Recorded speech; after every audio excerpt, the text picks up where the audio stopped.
Survivor's ready. Go! Travis spoken.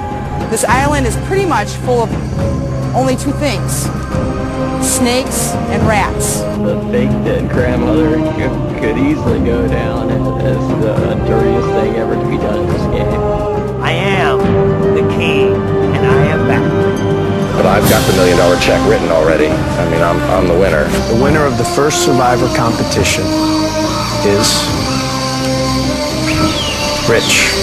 Direct from Hobart, it's now time for the only dedicated radio show in Australia devoted to the hit TV show Survivor, bringing you the latest news and the biggest interviews from the king of reality television. It's Survivor Oz, and here's your host, Ben Waterworth. Good evening, everybody, and hello and welcome once again to Survivor Oz, Australia's #1 TV and film podcast, as we come to you once again live for another Oztopsy. I was a bit delayed there because for some reason the window was slow. I don't even know if we're live right now. I'm going to think we are.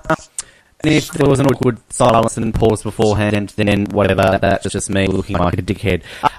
We've got a lot to talk about tonight. We've got 2 episodes worth of Survivor to talk about. We've got to get to all of the things that we usually do. We're going to have a special guest joining us. We don't have that many people watching us right now because there's actually an episode on right now for the very first time doing an Oztopsy when Survivor is actually airing.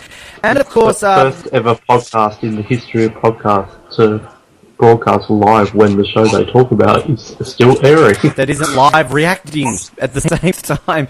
And we'll also continue on if we have time with the Predator who lost her nose. We are very much on the cliffhanger, I believe, last week, wasn't it? I don't even know where we're up to, but we'll get to that possibly. And another first topic, I just want to point out, for the very first time, the viewer of this live, who is in the chat room, is actually about 2.5 metres behind me in the room. My friend Anthony Moran, hello Anthony, in the room behind me. If you want at any point, feel free to open the door and come in and actually wave. I might freak the shit out of me, but... if anybody else wants to do that... Is Pippa allowed to do that? Pippa's not allowed to do that. I'll yell at her and kick her out. But anyway, 2 episodes worth of Survivor to talk about. Let's start off. I haven't even introduced Ozlets. How rude of me. Joppe's back. Norway's #1 Survivor fan. Welcome back, Joppe. Thank you very much. Pleasure to be back as always. And to hear your accent makes me happy. And... yeah, you're welcome. You already heard Noah. Noah's here too. Hi, Noah. You are no longer the closest person in the chat room to me in terms of geography. I quit. Yeah, it worked. Let's start with you. Thoughts on these 2 episodes, episodes 11 and episode 12 of Survivor San Juan Del Sur. I don't think they were bad at all. Like, I was never bored. They were both very enjoyable. But at the same time, it wasn't quite last week or the week before. I think it was a bit lower, but still great. And it was good to get 2 predictable boots out in one night, rather than spread them over like 2 weeks. So we got them over and done with, but they were still entertaining, and we're left with a very awesome final 6. So I had a fun time watching. It was good. I'd like to talk about this final 6. Joppe, your thoughts? I actually, for the first time, very much agree with Noah. Wow. I thought it was a really... both episodes were really good, but they didn't really stand up to, at least, especially last week's episode, which was really fun. These 2 episodes were a lot more strategic, but pretty great. And I do agree, the final 6 is amazing, except for one person. I'll come back to. I think that, compared to the last few weeks, they weren't as good. I still think they were very good. I read a very good comment about them which said they were very, very old school in that, for the most part, it was a lot of character development, a lot of kind of character scenes that then we eventually got the kind of boots that... let's be honest, they were predictable. Both people who went home weren't surprises at all. So, Noel, would you agree with that? Were they kind of schoolish in terms of character development and set up and all those things? I don't think I actually agree with that completely. I think it's kind of middle school in Survivor, because Yeah, there was a lot of character stuff, and I loved the whole John Jacqueline and all that kind of stuff, Baylor Missy. I'm not denying that there wasn't a lot of that, but at the same time, there was still loads of strategy and like a lot of, we're going to get John out, and then him winning immunity. So I do agree, but I don't think it wasn't like an Australian Outback episode, but it had taste of that. I thought you were about to say Australian Survivor. Well, it was nowhere near as good as that. Oh, absolutely not. Like, nothing is as good as Australian Survivor. Joppe, absolutely. Joppe, old school vibe, yes, no? To a certain degree. I like the fact that there was some interaction between them that wasn't just strategy. Like, John and Jacqueline. We did get some pretty good character development from Alec. Like, we got a bit of a view into his personality before he was booted. There wasn't too much character stuff for Missy, Baylor, and Natalie, but Missy and Baylor have had a lot of character development throughout the entire season. We're still missing that from Natalie, though, which is kind of odd. She's a really big character, and her strategy talk is funny, and she's a funny and cool character, but we haven't heard anything about what she does in real life. She's a twinnie. She's a twin. Yeah, there's like, she's twinny, and she calls everything she finds her new twinnie. What That's actually... her job. It's my new twinnie. Jeremy, my new twinnie. Baylor, my sister twinnie. I was like, twinnie. hang on. Okay, we get it, twinnie. Is that a Norwegian doing a Sri Lankan accent? Yes. I actually have a lot of Sri Lankan friends, so they're probably quite pissed at me right now. Well, I couldn't even tell the difference, but can Sri Lankan people do Norwegian accents? Yeah, quite good. It's kind of funny because my city in Norway just... there's heaps of Sri Lankan people in my city, which is a pretty small city, but still. Like, there were 5 people in my elementary school out of 20 were Sri Lankan. So, yeah, I'm quite used to them. So Natalie feels like a piece of home. Natalie. Natalie. I want to pose this question straight up. I mean, it really should be a question we should ask at the end, but I've got it on my mind right now, and I'll probably forget to ask it. I asked this question to Noah in our weekly, our annual, once a year, our post-weekly... Good to finally chat to you since last November. It's been way too long. Our weekly post-episode debrief that Noah and I have on a Thursday afternoon. I pose a question to Noah, and I'll start with you, Joppe, with this, because I know Noah we've had a discussion about this, but we'll talk about this on air. Do you feel, Joppe, that this is the most open final 6 ever in terms of that every single person in the final 6 right now can win this game and there really isn't an obvious winner? I do agree. I do, yeah. I think as long as Natalie doesn't get into the final 3, I think the 5 others are quite, yeah. Except for maybe Baylor is a bit lower. Baylor's on the bottom, Natalie's on the top, everyone else is in between. See, and they're pretty close. Yeah, Noah and I straight away were kind of like, yeah, well, Baylor's clearly at the bottom, I reckon, in terms of, like, winning. But I don't think it's completely unfathomable that she can't win this game, if you know what I mean. Like, I mean, there are seasons at the final 6 where you're like, if Alec had made the final 6, if Keith had gone, Alec wasn't winning this game still. Like, you know. Dan Lembo, Carter Willis. Yeah, like, you know. The list goes on. But I mean, Noah, you and I had this discussion and we were trying to kind of think of other seasons that you could argue had a final 6, and you obviously came up with a few interesting choices. Yes. I think Australian Outback, the final 6, Keith Famey is obviously the Baylor in that scenario, but I think he had a better shot at winning than Baylor does. And of the other rest of them, Colby, Tina, Roger, Elizabeth. Who's the 6th in that scenario? Was it Nick, Alicia, or Amber? Was it Amber? I think it was Amber. Take that back. Not Australian. Amber. And I think Micronesia, Amber. but you pointed out... take that Australian back then, but you pointed out Natalie Bolton, not really, but I think she got a lot of strategy stuff, obviously not as much because it was a returnee season, but I think the Micronesia final 6 Alexis? is close.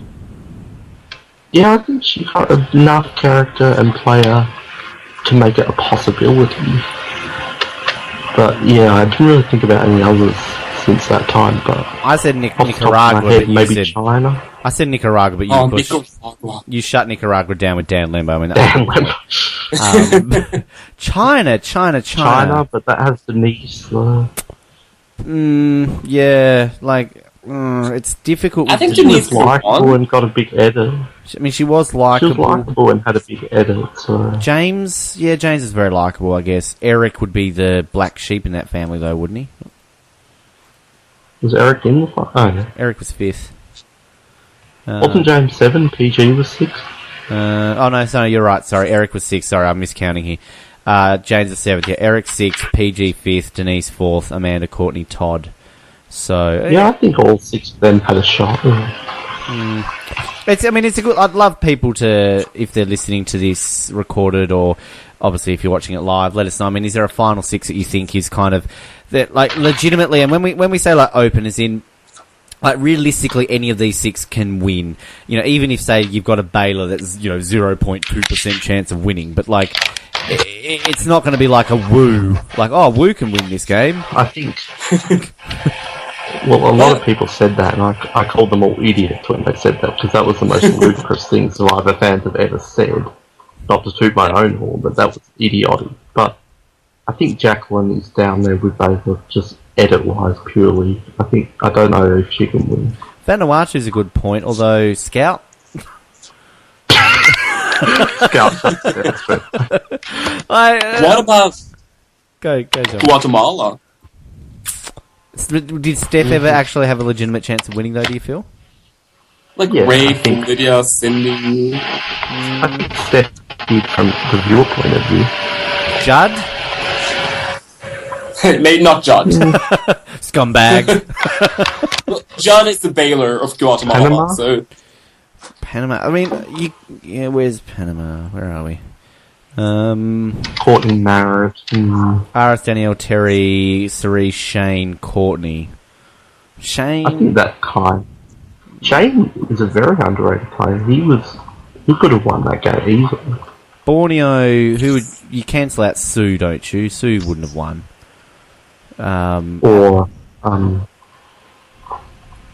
Africa. Sure. Africa, Kim Johnson wasn't winning. She's Yeah, too there's only a stuck. select few. Yeah, I mean, kind of like, to clarify to people, like, I mean, this is like... Marquesas? Legitimate Marquesas. Yeah, I mean, I was thinking Marquesas, because, I mean, Sean, Pappy, Nalia, Kathy... I mean, who... The general, though. Like, does the general... There's always that one. Yeah. Like, a lot of these are 5 out of 6s. Yeah. But, Pearl Island, but then Lil. Yeah, Lil kind of... All-Star? Who was 6th in All-Star? Sheehan, wasn't it? Well, let's be honest, though. It's 5 out of 6 now as well in San Juan Del Sur. Like, Baylor is not I going would to win. say Baylor's not winning. But like, I agree with that. I see that. Like, I definitely think Baylor's at the bottom of that percentage, but I still think that, I mean, Baylor's got more chance of winning than Dan Lembo did. Baylor's got more chance of winning than Wu does. She's received a fairly substantial edit and fairly consistent. So, I think the thing that Baylor's been painted out as very much that she's bratty, hence tonight, and then, like, she's getting a lot of people don't seem to like her. Like, a lot of the exit interviews, not just ours, but other ones, they kind of, Baylor's often brought up as not being liked. But, I said to you in the chat that, of all the people left, this is why the season's so interesting, because Josh and Jeremy were the ones who were the big characters. Yep. But of all the people left, if you look at them, John, nowhere to be seen in the first 4 episodes, except for popping up every now and then. Missy, same thing, popping up every now and then, not really seen. Who's the other? Natalie, same thing, popping up, not really seen. Natalie, who's the other one that's not Keith or Baylor? Jacqueline. Who's the other one who's not Keith or Baylor? Jacqueline who? She was Purple Jacqueline. We were joking about that in the first 4 episodes. So, if you look at it, Keith and Baylor are the only 2 from day 1 who have received a substantial edit. Like, I'm not saying that John later, Missy later, Natalie didn't get a big edit, but if you're looking day one. But what is... Baylor and Keith are the only two from the final six who have been there from day one. Substantial, consistent. Now, you pointed out to me, though, too, which is, I think, important of noting, that Natalie and Jacqueline are the only ones who have at least... Like, everybody has... We mentioned this ages ago when Jeremy was still in the game, that everybody in the game has had at least one episode with zero confessionals. Natalie and Jacqueline are the only ones who have had at least two. Jacqueline has had four. But however, like... That doesn't necessarily mean anything, but I do think you shouldn't rule it out as your evidence against people's cases. Didn't Sandra have like 7 in Heroes vs. Villains? She had 20-something. We worked out Natalie White had 15. So, I mean, you know... I mean, Russell's on the... I mean, like 7 episodes without confessions. Oh, right. Yeah. I feel like that's different on a full All-Star season. The thing is... Yeah, that's true. The thing is, like, as we kind of, like, Noah pointed out to me earlier, that this is John has finally overtaken Jeremy now as the most confessionals in the season, and we've only got, 2 episodes left. So, like, you know, that's kind of going back to what Noah was saying about how the Josh and Jeremy edits. I mean, now everyone's finally gone over the 20 mark. So, I mean, just quickly, Jacqueline's had 22, Missy's had 23, Baylor's had 28, Natalie's had 31, Keith's had 35, and John's had 48. Now, I kind of need to... I'll do this on air now because I know you kind of want to have a little moment here with me saying this. Like, I messaged you and I tweeted you about it, but like, you know, 2-3 weeks ago, I was absolutely 100% adamant that Keith was not winning this game. Like, 100%. I'm like, there is no way in hell I will do this if he doesn't win, blah, blah, blah, blah, blah, blah, blah. But like now, full on, like, I've got him number 1 in my rankings. Where is the soundbite? I need it. I've got him number 1 in my rankings. That's what I quoted Rob Sestadino. Get them the sound bites, bro.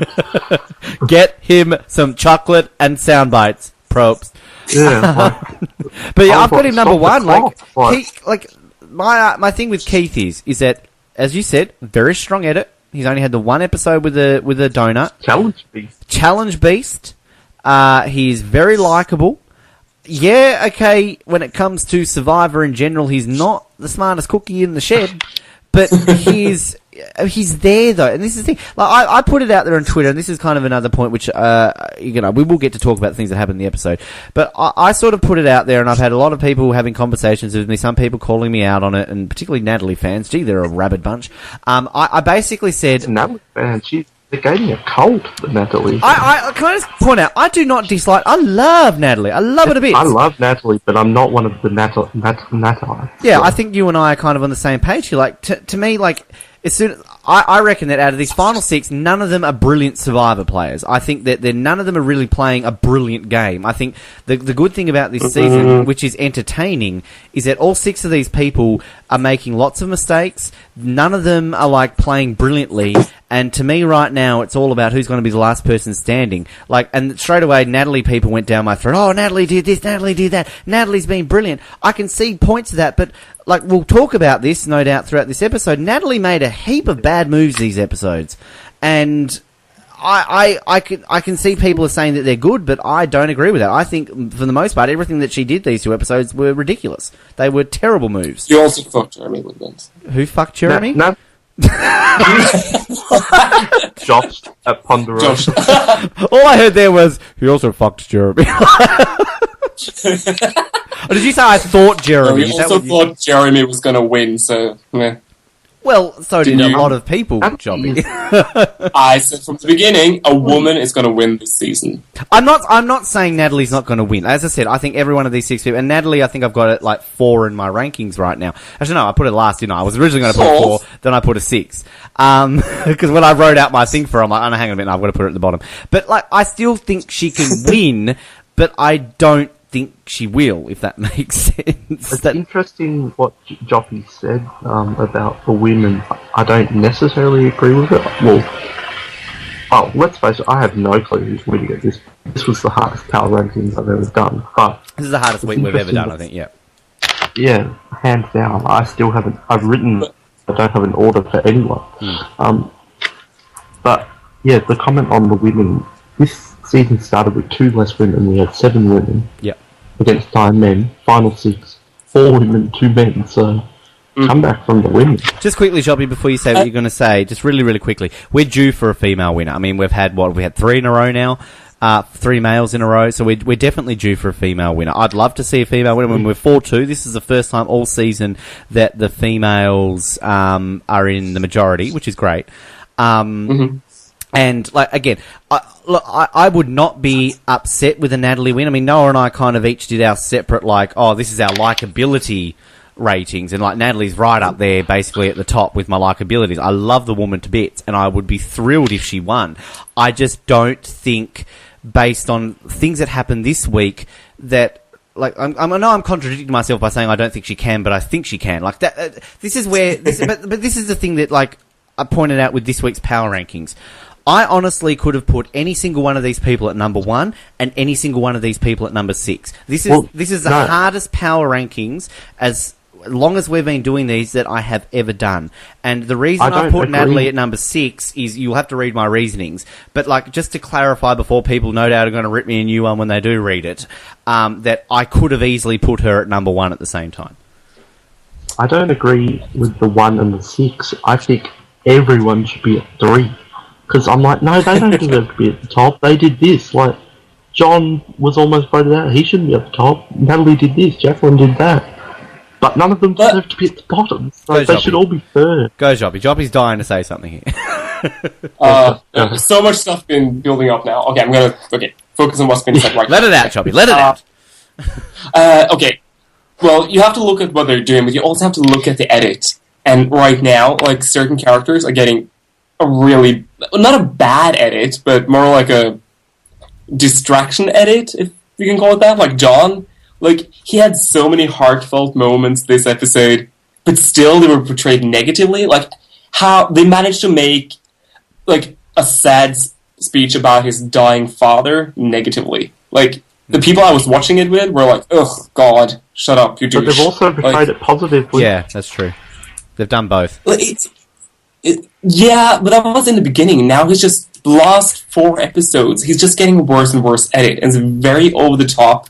And, like, it's just, if he's the winner, I'm very confused. I highly doubt John is the winner. Like, Jacqueline, even though she was probably in the wrong in that fight, she still came off looking better.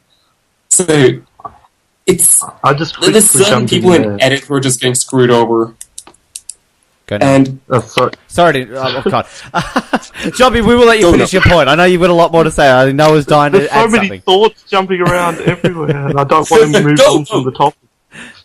I'll let you keep going, but I just want to say I don't really subscribe to the theory that winners have to be portrayed in this positive way. I think we've found so many occasions when the winner isn't it. Jenna, Maraska, Richard Hatch. Even Todd Herzog, near the end of his game, was portrayed in a very negative manner. Sophie, Sandra... Yeah, Sophie breaking down at Tribal Council. Sophie's a classic example. Sandra... Yeah, so a lot of people talk about that theory of the positivity edit for the winner. I just don't subscribe to it at all. Like, people are saying, Jeremy's too negative to be a winner. I was like... Yeah, Jeremy might not be the winner, but I don't think that's the reason why he's not the winner. Can I just add really quickly, Joppe, as well? Sorry that I know you're dying to say this, but like, I just also want to say what is making this season so great, and I still don't get how there are haters for this season, is that we were so positive that Josh and Jeremy were going to win this, and then they were ripped from underneath us. So I think what is making this so perfect and so good for debate at this point of the season is that it's so hard to tell with anyone's edit right now who is winning this game. Like, I agree with everything you're saying about John, and we'll talk about John. Like, there are so many negative things about John in these episodes. There's negative things about everyone. This is the point. Like, every single one of these 6 people had negative things about them in their 2 episodes this week, like very negative things against some of the people, and I can see the arguments. Even Natalie, I can see arguments in everything you're saying. Like, it's weird. Like, I can agree with things that I'm saying, obviously, but then I agree with like your counter arguments, which kind of goes against what I'm saying. Like, this is to me mind blowing. Yeah, but like this is why this is again, people. We preached about this a couple of weeks ago. The season got good, and now people are complaining again about this season being shit. Like, this season is top 10 material right now because it's so. It's so. Your comment on your comment on that is basically a metaphor for the season that you're agreeing with something and disagreeing with something at the same time, just because it is so unique and bizarre. Like, I know, but this is I what's think so good about that was a it. good way of putting. Go, yeah, Joppe. Sorry, Joppe. No, just one of the things I'm thinking. If I was editing for Survivor, like, you wouldn't want to have a winner who's just like a cookie cutter sweet person. You want someone who's interesting, but still someone people want to root for. And the problem right now is that, like, if you look at Facebook, which is a pretty good indication of what people think about these different contestants, people hate John, they hate Jacqueline, and they hate Missy and Baylor. And, like, the editors who work for CBS and Survivor, they're pretty top-notch. They know what they're doing. Like, they wouldn't edit them the way they've been doing if they... That's what I'm thinking. Like, even Tony, who had a negative edit last year, people still wanted him to win after Spencer went out. Absolutely. And that's what I'm... Yeah. This is, like... The editors have been brilliant this season. Like, for a bunch of people who are willing to strike, like, they obviously got a bloody good pay rise because they have done brilliantly. But you know, it's just, I mean, like, it's good what you said. Like, There's Facebook. no character who's come without negativity, though. Yeah, and like, so, well, like the thing, like Joppe, like, no one. There's no one. I mean, we sort of touched on this a few weeks ago.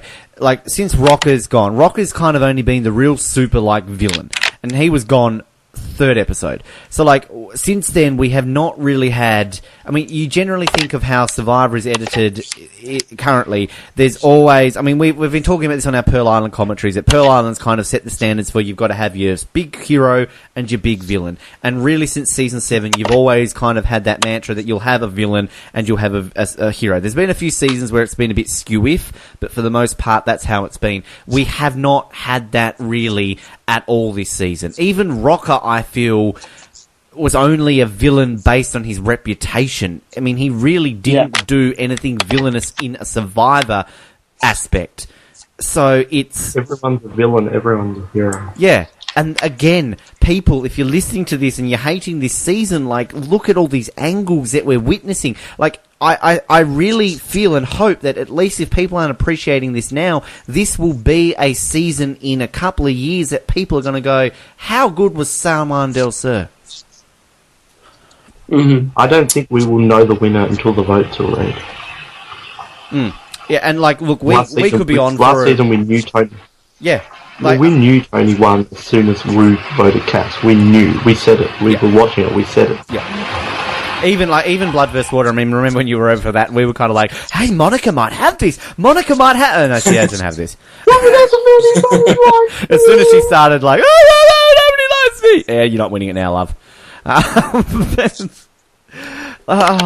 Like, we've taken about half an hour here, just not even talking about anything in the episodes, but, like, it's... I cannot understand people's dislike towards this season. Baffles me. Baffles my little brain. It's going to be very good 2 more episodes. Well, it's so hard to believe that we've got 2 more episodes to go. Like, yeah, I don't want it to end. I know, me neither. Just think about it though. We're very close to 30 and 15 years of Survivor. Wow. I've been watching this show for more than half my life. It's been on for more than half my life. Yeah. It's same with me now, because it's been 14 years. I'm 27, so yeah, more than half my life too. There you go. Anyway, to the episodes. We'll try and go through these because obviously we've got 2 to cover. And I will say Jared's joining us in about 25 minutes because he's watching the episode right now and go. So Jared, just, Alec gets voted out. Can he unhear me? Probably not. And that's his pony too. So he's gonna come on pretty sad.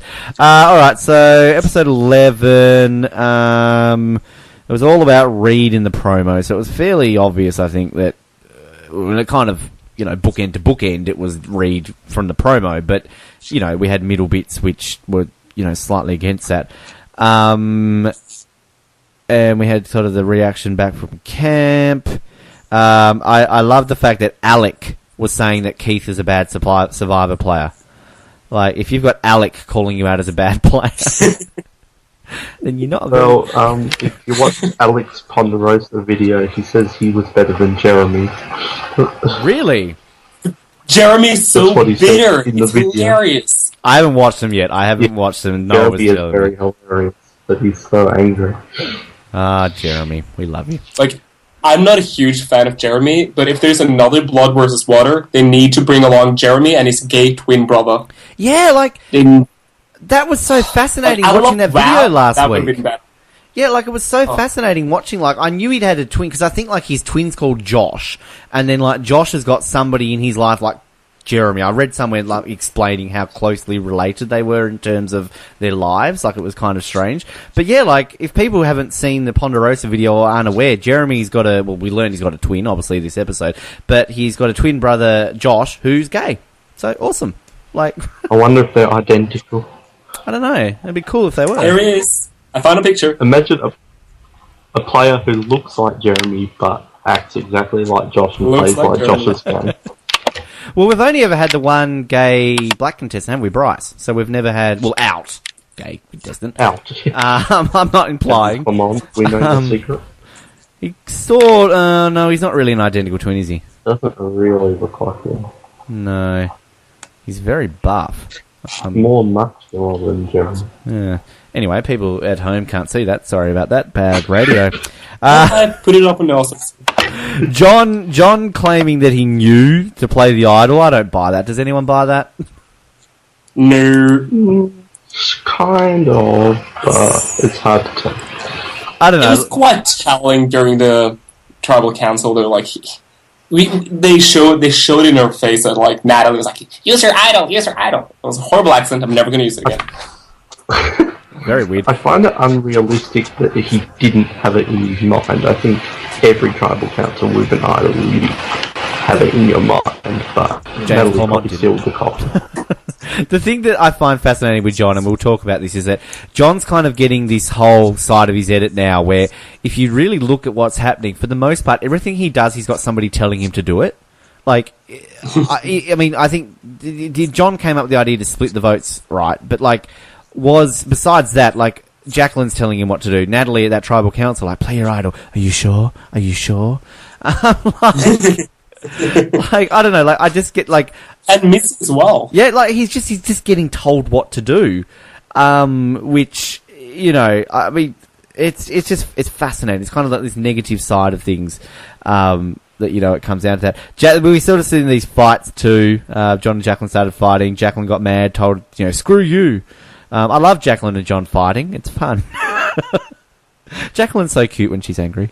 I feel like Jacqueline had a point, but I feel like John had a very good point. Is don't give other people credit for something because we won't win in the end. I think Jacqueline just took it the wrong way, but I think John had a very valid point. Like, you shouldn't do that. I can make a really sexist comment right now, but I'm not going to. Alright, so... I don't want you to. We go to the individual reward challenge, and let's just clarify, this was an individual reward challenge. Let's say that again. Can we also clarify... let's just clarify, this was quarter of a reward challenge. Yeah, exactly. Well, I mean, we'll get to that, but like, just brilliant! Yay! They don't have to team up; they have to do things by themselves. Woohoo! And we had but that. They teamed up anyway. Well, they did. But the prize, of course, was horseback ride, barbecue, beef, brownies. Worth playing for Baylor. Jeff in his element. Sticky situation. Jeff absolutely in his element. And then we got a Keith. I'm Dolly down. What was it? Was it Keith? He's like, I'm Dolly down or Julie down. Like, what was that line he said? Did you get that, Noah? Didn't catch something. Oh, it wasn't just I'm down. It was I'm Dolly down. Like, I can't remember what he said. Anyway. So we had, of course, your atypical Survivor challenge at this point when it's like answer questions and then you've got to chop the... I wish it was the quiz. Who is the biggest poser? Yeah. John. We haven't had it since One World, have we? So much more telling. Yeah, we haven't had it since One World, have we? That is so much more telling. Yeah, it tells a lot about where people are. Scared. I mean, I think that there's something with it that, because, I mean, this is one of those perfect examples of why you have individual challenges where you make the people choose because you have that drama. And we saw that in both episodes. Like, how are CBS not seeing this? Like, why do they force them into teams and force them, you go in a reward with these 4 people? Like, why? Like, I think I figured out why they did this, because they missed out on team rewards in the pre-merge, so they wanted to just get them over and done with. But I think they're going to be individual from here on. I hope so. I really hope so, because I mean, it's kind of now getting to the point with it that I don't like being one of these. Survivor was so much better in that, because, like, again, I don't want to be one of those people, but, like, your challenges in Survivor now is generally, especially the individual part of the page, automatically grouped into teams, have some sort of challenge with puzzles. Then your immunity is going to be stand still and hold something for as long as you can.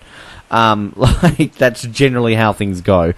We'll get to the immunity one, but anyway, so we had this one, and then we had this cool bit where they've got the skull gets crushed and it bleeds, because apparently skulls have blood. Well, they have a brain in there, but like veins and shit. And then we got Keith writing down. It looked gross. It did. And then we got Keith writing down Jax. Who is Jax? Like, I mean, come on. I think even Probst could have guessed that. That wasn't Bye Denver Diva. Yeah, from now on I want you to use proper names or I won't count. Yes. And then John telling Natalie what to do about who to chop. That was a different change of thing.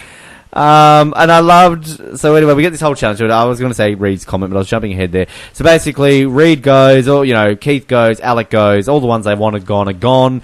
And then it's a case of, we're going to forcefully make Missy win. And this, the first time, I believe, ever in history, that in the middle of a reward challenge, you're just basically like, okay, well, you're going to rig it anyway, so Missy, come on over.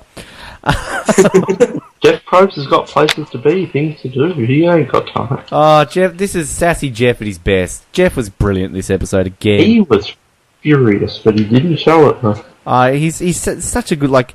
I don't know whether or not he just does not like these people or not, and maybe he's just doing it to be like a sarcastic bastard, but like, he's... Well, he likes players, and it pissed him off that they're just going to give up and not even play.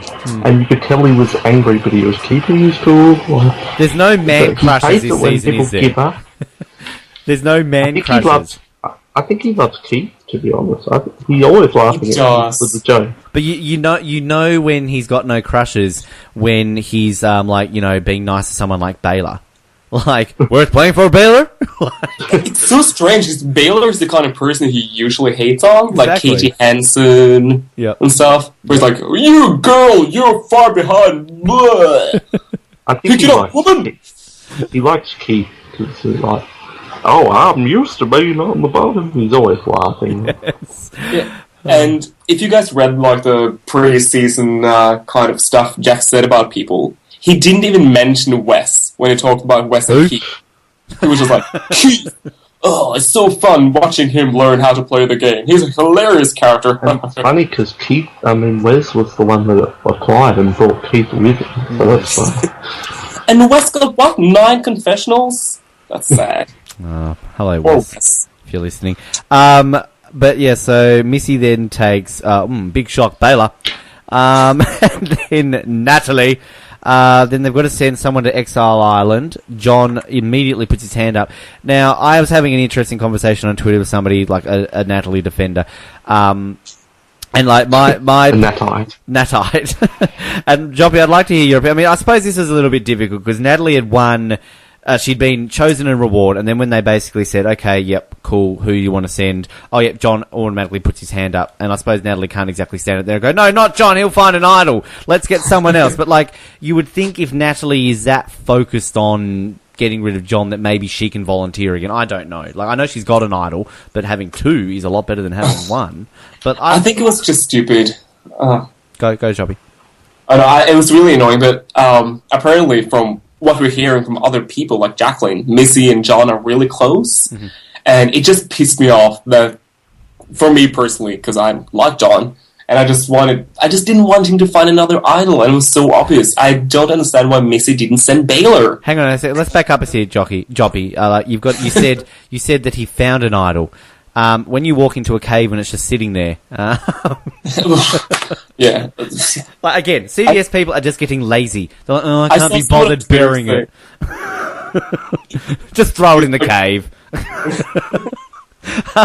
But the thing that I loved Sassy Reed, because I loved the whole bit where they're talking about the horses, like, you're not going on horseback riding. Oh, my family has 12.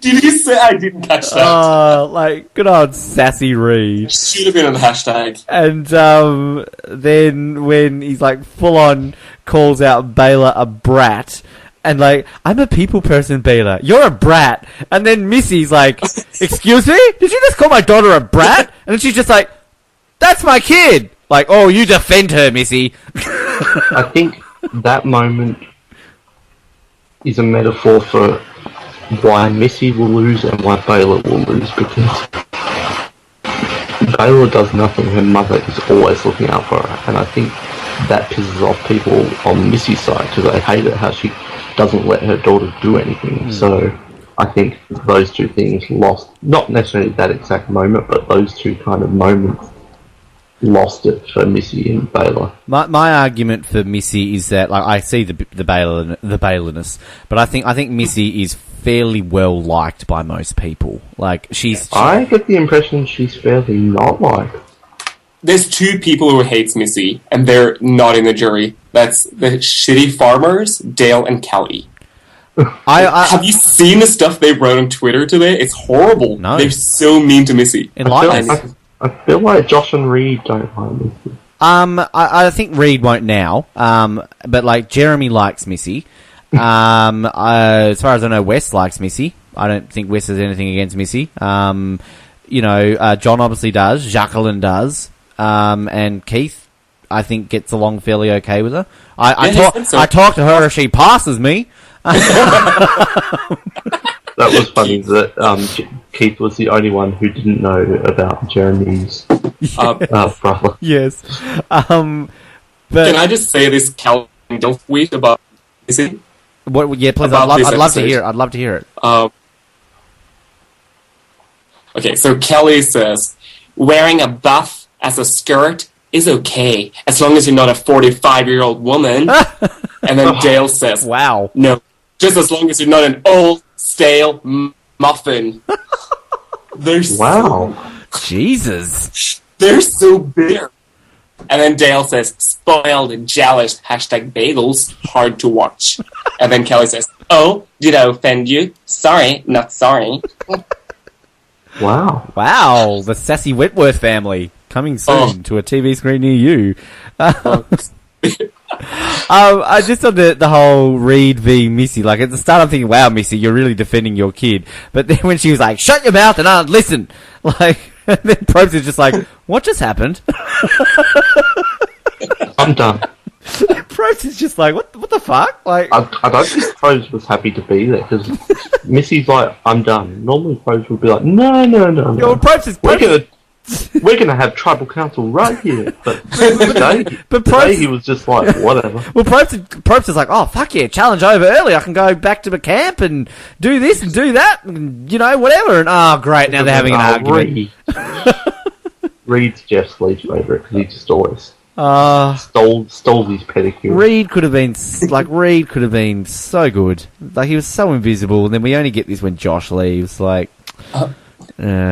although you kind of knew that Reed wouldn't win at that point. Oh yeah, like like Reed was on his last legs. But like, I don't know. Sorry, Joppe, were you about to say something? Yeah, I'm really confused because, like, in Reed's Ponderosa video, he mentions that he had to recover from his first 2 days because he made so many bad plays during the beginning of the game, and we didn't see that. And also, Josh talked about how Jeremy really, really disliked Reed from the first couple of days. And that's why Reed was on the outside. Because apparently Reed did something really sneaky, but we didn't get to see it. There was... I think it might have even been in Dale's? One of our exit interviews that was brought up as a question. Or was I reading this? I don't know, probably one of ours. I don't remember what we talk about on this show. Well, Dale was on Toyota, so... well, there was one that I've sort of heard there was like a Jeremy Reed situation. Drew? But Drew, that would involve him having to remember something and talk sense, but whatever. But anyway, so John finds the easiest idol in the history of idols. We got a sideways mention. Jared's not here to talk about it, but we got the sideways tree. # Jared Lubeck reference. Once again, CBS stealing our things. Then we get the reward. Rewards, look, let's be honest. Riding horses, where's Sean Rector? Where's Colby? Where's Brian Heineck on an elephant? It's not the same. Natalie did look very majestic, though. Natalie looked like a princess. A queen. Now, I loved it when they were walking through the bush and, Baylor kisses her mum and then Natalie leans in and kisses her too. Yeah. That was good editing where, they're three together, then it cuts to their shot. Yeah. Walking off to their reward. Bloody hell. It was adorable. Good editing, I thought. Now, we're going to go back to Cantor Alec Flip. Just quickly on the Idol, somebody asked a question. This was the fifth, I think it was actually Billy, it wasn't. Hi, Billy. He said, this is the fifth Idol found this season. Is it a record? No, the record. Can anybody tell me the record of number of Idols and what seasons? Is it Samoa? Cagayan is one, yes. There's another season with a record. Heroes vs. Villains? Yes, 6 in both those seasons. 6 Idols are found. So, if we get another Idol found this season, we equal the record. There's something there. And it's funny because there were so few in the early game. Yeah, very much so. So then we get Alec and Jacqueline flirting. The Christie family strikes again. Jacqueline wants to get fat. Okay. I wish I had that problem. Oh, look, Jacqueline could come over here. I'll get it fat. Hi, John. If you're listening. I meant I would give her some food, and John can join in for the conversation. So that's what I meant, people. Hi, John. Why? I think I could take John. Let's be honest. He was there watching Alec flirt with her openly, and all he was just in tribal council. Oh, there's some moments that I think so. when you come down, you can party with the Christie bros. You have to handle it. We party hard. You don't even need a hotel. You can even stay with us. He said something like, "You don't even need a hotel. John can come too." Glad we cleared that up, Alec. Thanks. Just good that you're there to make sure. I loved it when John comes back and he's like, "What up, family? Come here, baby." And Baylor just creepily in the background going, watching them make out. I love Propes' comment, with Reed. Nobody helps you with the necklace. I like it. Wouldn't let him take the necklace off. He likes the fact that he's got to do more work. Okay. Keith wins immunity. More balls. They're on the disc. We get it. Balls references. This wasn't even, I thought, yay, Jeff Probst and balls. But we had to wait to the next episode to have even more ball references. So then we have Jacqueline v. John. Noah. Jacqueline v. John. Well, firstly, I just love to read comment about, was it John who won? Oh, Keith? Keith won immunity. Keith won? Yep. Yeah, Keith, you're the king of balls. That was funny. And if you're going to get that comment, it's only from Reed that counts. Yeah, it was just a tiny little moment, but it was funny. John versus Jacqueline, I think it was very much 30 Days on an Island fatigue, but very much overemphasized, and it was entertaining on one part, but it was also extremely frustrating because I was just like, get it together, what the hell are you doing? And I think they were both at fault. I don't think either of them were particularly right or wrong, and I liked how they dealt with it at Tribal Council, but I knew they wouldn't vote each other off, but it was entertaining, but yeah, frustrating. And Reed was funny, I'm not going to go out because of them not talking to each other. So I love that. It was bad moves on both behalf, though, because now it looks bad. I love that from Reed, but then I also love sassy Jacqueline. Then that sucks for you. I tried. But it was just kind of frustrating because it was first John's not talking to her, and then Jacqueline's not talking, and it was come on. Joppe, John versus Jacqueline. Jacqueline, like, I really do understand where Jacqueline is coming from, because I do think that from what we've seen in the last couple of episodes, there's been a couple of times where Jacqueline's been trying to say stuff, and John's been like, yeah, I know what I'm doing. So I think her, like, anger is legitimate, and it was probably exaggerated by the fact that, 30 days, no sleep, no food.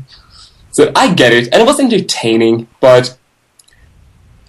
And it probably was exaggerated a little bit for us, because I do think it was an obvious reboot. It just made it more interesting for us, which I think was good on the editing, because it got me excited, so... The Channel 7 School of Editing again last week with the promo in terms of, John and Jacqueline, they'll turn against each other, and they didn't.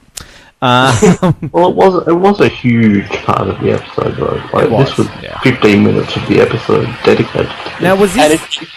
Go, Joppe. Oh, I was just going to say, it was funny, like, huge part of the episode gave Jacqueline the most confessionals of the episode. True. Was this the very first time we've ever had a time-lapse subtitle that wasn't in a challenge? I think so. I found that really interesting. It was cool. And, correct me if I'm wrong, because I think I am wrong, but we got, like, a subtitle of, like, day 32. It's been a very long time, has it not, since we've had a day something or other subtitle? There was a day 30. But on another season, I mean, like, is that a thing that I just never noticed that we still get those, or has it honestly been, like, since the early season, since we've had, like, a day something such on the screen? We had day 30. Day what? 30. 30? This season or last season? I think the usual show was days. Did you say this season, Noah? Yeah, I think you're on crack then. It's no different to any other of the 28 seasons. I don't know. Anyway, this is what I'm trying to say. Am I wrong? That's what I was trying to say. Am I wrong? I think you are. I probably just never noticed them. That's my point. Anyway, that's why I said, am I wrong? Just quickly before we get to Tribal Council, though, clearly Jacqueline does not like John's mum, because, like, runs to Missy just like he does with his mother. I'm like that with Louise. I'm going to be honest with you. Goes to her mum, of course she does. And for any, guy in a relationship with a girl who's ever had a fight like that, like, Jacqueline does what women do and manipulate it for them to win, because they always win. There's a lesson. That's just, it's logic. Noah, when you get in a relationship... Benny, you've got some unresolved issues here. No, but look, Noah, the day... You're sounding a bit bitter. No, I'm not bitter. I'm just pointing out logic. When the day comes when you are in a relationship with a male or a female, whichever way you swing, particularly if it's a female, like, they always win. It's just, that's what happens. So, like, there was a scenes there where, like, John's, like, going back to her, like, going, I'm sorry. And she's like, I don't want to talk to you.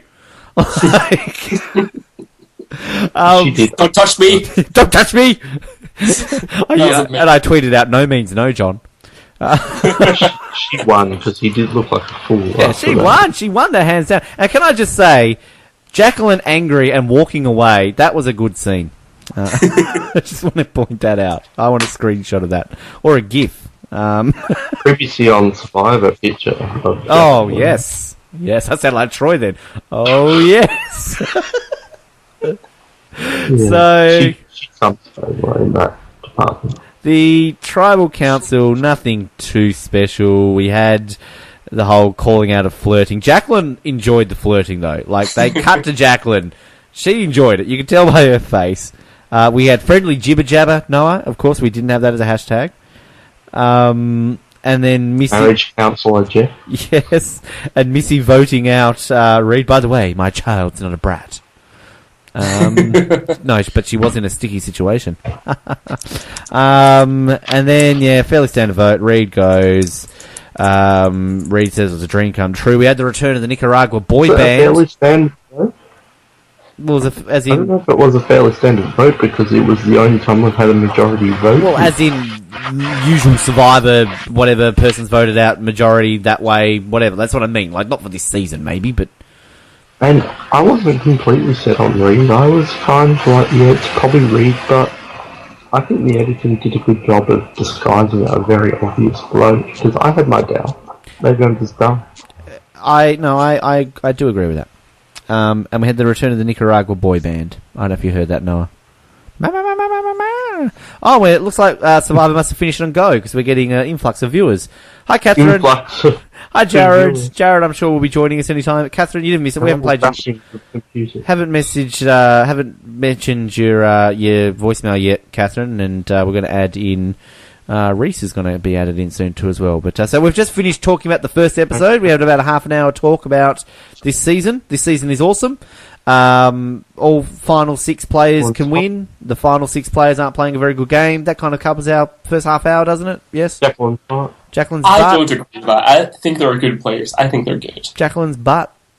Yep. Wicked. All right. So episode 12. Wicked. Jonquilin makeup. Good for them. It was all about Alec at the start. So, like, if you're reading into the editing straight away, you're like, well, Alec's gone. Because, like, it's... Although, to be fair, and Kristen called me out on this, of course she did, #Kristen.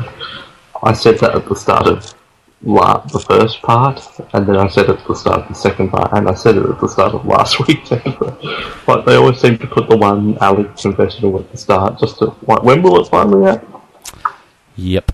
I'm going to add Jared in just a second. Jared's with us. So then, didn't really get much in there. Then we get another individual challenge. The prize, a king-size bed with chicken parmesan, garlic bread, wine. Fuck, that is like the best reward ever. That's spaghetti. That's like me, except for the wine. Pillow. Condoms. Tuna sheet. Bed sheet. No, that's not funny anymore. All right. Duvet. But then we...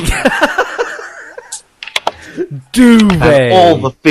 And all the fixins. Catherine, just quickly, I haven't read anything more from The Princess Who Lost Her Nose, so you will be excited to know we haven't spoiled that for you. I'm just going to quickly add Jared in.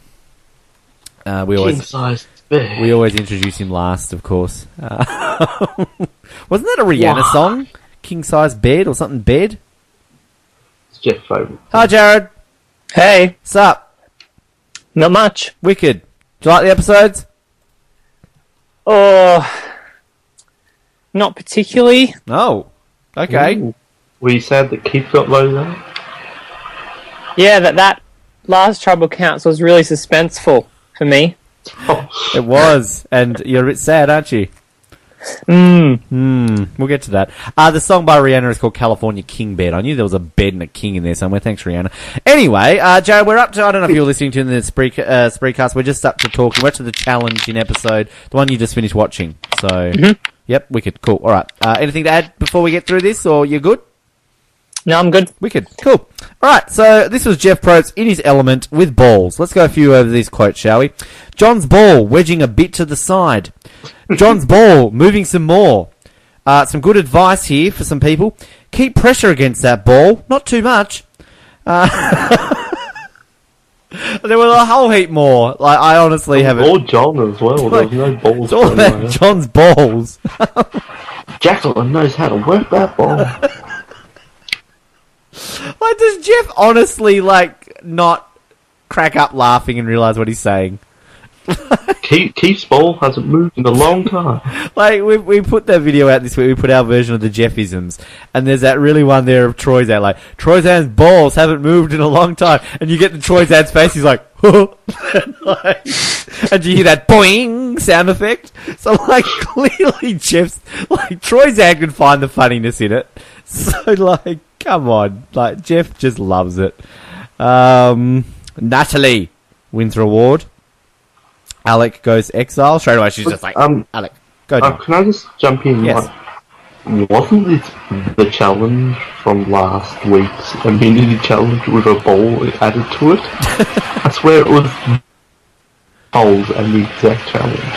Probably. Again, they're just getting lazy. I mean, it was individual. It was just them standing there holding their hands above their head. It was exactly the same. Yep. Holding it up. Good on them. Oh, Noah's taking off. It's always in the second one that he always takes off. Why is it never in the first one? So then Natalie decides to take Jacqueline and John. Clearly she wanted to have a threesome. And I love Natalie's comment, no getting freaky now. Jared, you enjoyed that, didn't you? You enjoyed the Natalie, John and Jacqueline on a king bed eating spaghetti. Parmesan. duvet. You loved it? Yes, Jared? Cool? Yep, wicked. Yeah, yep. Missy and Baylor have a sook, and Keith just goes, I'm used to it. Okay. Missy was the biggest hypocrite ever. Like, it doesn't matter that the reward is right in front of you. It's no different. Like, suck it up. That was the most hypocritical thing I've ever heard. She's had 2 in a row handed to her, and then, like... Yeah, and then she's complaining that she didn't get picked, and her excuse is because it's right in front of them. Like, well, move out of view then, Missy. Now, we then get the reward, and we then get this big... It was kind of almost like a big twist in a drama. Like, Natalie reveals the whole time she's doing this, getting close to John and Jacqueline, simply to blindside John for revenge for Jeremy. It was like, dun, dun, dun. It's soap opera-ish, these 2 episodes, wasn't it? Yeah. Now, look, I know I'm pretty much going to be outnumbered with what I'm about to say here, and I'm just going to say what I'm going to say, and then I want to hear each of your thoughts. And sorry, no? Uh-oh. I know, like, this is, again, a whole part of the Natites that went off at me, including Kristen, who claimed again that I didn't watch this episode. Thanks, Kristen. Yeah, but she would have went off at you if you complained about any contestant, or cheered her about any contestant, so... Now, look, I just want to put this out. Now, I'll start with Jared, and I'll work my way to Joppe, because I know that Joppe's going to have the strongest opinion of this, and I'm not actually sure, Noah, where you... I think you sort of answered this for me before. I do not understand Natalie all of a sudden wanting to blindside John when a week ago, well, technically 2 weeks, given this episode was meant to be 2 after the other one, she basically told John to use his idol to save him. She had the opportunity right there for John to be eliminated. Now, I've heard the whole timing argument and all that, fair enough, and I'll hear your guys' thoughts on this. Just quickly, my opinion on this, not that anyone gives a shit about my opinion, but... Survivor is a game when, I believe, once you've got an opportunity like that to take out a player, you take it. She's now allowed this opportunity for John to win an immunity, find another idol, and then go against who he wanted her to vote for, so she's going to be pissed against her next week. This is one of my Natalie made a bad move. And this is, I think, why I see a lot of people praising... you weren't even here for this, Joppe? Really? Wow, okay. I didn't see the BRB message. Yes, you just said a back message. You didn't know you'd gone. I said be right back. Sorry. Oh, you did too. Oh, hang on. When was that? That was 6 minutes ago. Oh, fuck. I'm gonna start all this again. No, you don't. Just no, I heard what you say. Natalie, bad decision. All right. So anyway, yeah, to me, it was a bad decision. She had that opportunity to get rid of him 2 weeks ago. Now she's saying she wants to get rid of him. And then, as Survivor often is the case, events happen which prevent you from getting rid of the person you want to get rid of, because Survivor is a game of opportunities and chances and luck and all this sort of stuff. Blah blah blah blah blah. So whatever. That was my point. Natalie, to me, made a bad move. Sounds like a miracle. Thank you, Jared. Thoughts on what I just said? I think to like an extent you have to take your opportunities, but I think timing was a real big thing. Like, I mean, if she didn't tell John to play his idol and let's say he doesn't and he goes home, then what are they looking at? 4-4 sort of best case scenario. If Jacqueline isn't pissed off at them and flips the other guys, and then it's 5-3. I mean, Natalie has an idol, but then like trying to play it and get the numbers back after that, I just don't think that it was the right thing. So I think telling him about it was smart. The thing that, this is kind of jumping ahead, that annoyed me about like this episode was like, how obvious was it that John was not going to be in a position to go home? Yeah, great. Like, to flag that in the episode so early and to have like about 20 confessionals about it made it so obvious that he was going to win immunity or it just wasn't going to work. I just want to quickly say about the numbers and the timing, because I know that was kind of the argument with that. Clearly, like a lot of the time when it comes to key moves post-merge, you wait to the odd numbers, so your 9, your 7s, your 5s. 7 and 5 are usually the two key ones, so I understand that this was at 7. However, that was at 9. Say John goes home, she's still got like a Reed as a backup. Reed seemingly like Natalie. She's still got the idol, as you pointed out. Jacqueline Shaw's going to be... No, Reed's gone at this point. Oh, well, yeah, but I meant like before... Last week. Oh, last week. So who was in there, sorry. Who went last week? Wes. So you've got Wes as that number. I'm talking about like if John had gone when Wes had gone. And she didn't tell him to play his idol. And this is, of course, assuming that John really didn't, you know, like... on the basis that Natalie telling him to play the idol made him play the idol. Well, she would be in deep doo-doo if she didn't tell him to play the idol, because then Reed Alec, Wes, and Keith would have went to the final four. But they're still at 8. With Jacqueline. But they've got an 8 then. There's like 8 then with that 4, so they don't have an extra. Who do they have? Natalie. Yeah, but they did the flip. No, it would be 7 at that point, wouldn't it? Yeah, but she's at the bottom of the line. She's got an idol still, and she's but the thing. Okay, let me try and point this out this way: that like, if she gets rid of John at 7, Jacqueline's gonna be pissed. Missy's gonna be pissed. I mean, let's jump right ahead to Natalie taking out Alec over Keith. The only people who knew about that were Baylor and Keith, was it not? So she's segregated Missy, she's segregated John, she's segregated Jacqueline. So there's 3 people who are pissed at her now at a final 6. So what's that achieved to her? I totally disagree, because as we see, they even mentioned this episode, is that Natalie is a good actor. She's good at spinning people around her finger. But acting doesn't win you Survivor. Maybe not. But, like, John and Jacqueline, she might just said that she can come up with something and say that, I just wanted to vote Alec because blah, blah, blah. It's not as bad as voting out Jacqueline. No, I heard you say I agree with you. Were you agreeing with me or Joppe?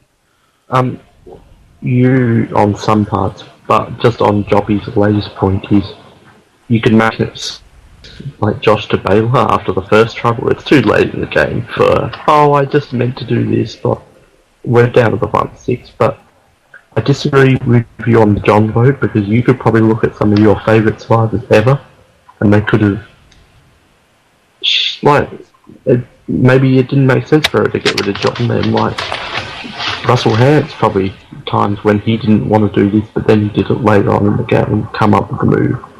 But I completely agree with you on the Keith thing, because she did it to gain favour with Keith so that she could use him. Like, that's the reason, right?